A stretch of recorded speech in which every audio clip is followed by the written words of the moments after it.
पाक फजाइये ने मुकामी तौर पर तैयार करदा तैमूर वेपन सिस्टम का कामयाब फ्लाइट टेस्ट कर लिया है। ISPR के मुताबिक Taimur air launched cruise missile 600 kilometre तक जमीनी और बहरी अहदाफ को निशाना बनाने की भी सलाहियत रखता है।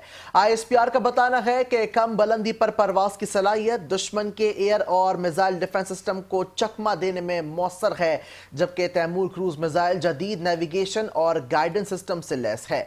ISPR का कहना है कि तैमूर मिसाइल की कामयाबी से पाक फ़ज़ाई की रिवायती दिफाई सलाहियत में नुमाया इजाफा हुआ है।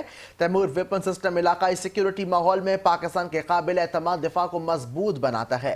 तैमूर मिसाइल का कामयाब तजर्बा कौमी सलामती के अहदाफ के हुसूल की अक्कासी करता है। ये कामयाबी कौमी आज़म और तकनीकी खुद कफालत का सबूत है।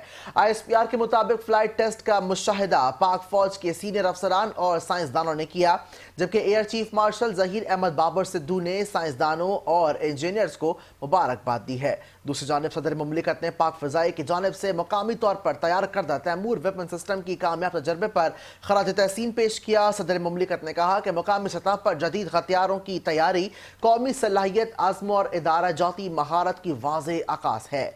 ये कामयाबी कौमी दिफा में खुद इन्हिसारी के सफ़र में एक अहम पेशरफ भी है। दिफाई शोबे में जदीद टेक्नोलॉजी का फ़रोग़ पाकिस्तान की सलामती और खुद मुख्तारी के तहफ़्फ़ुज़ की आज़म का इजहार है।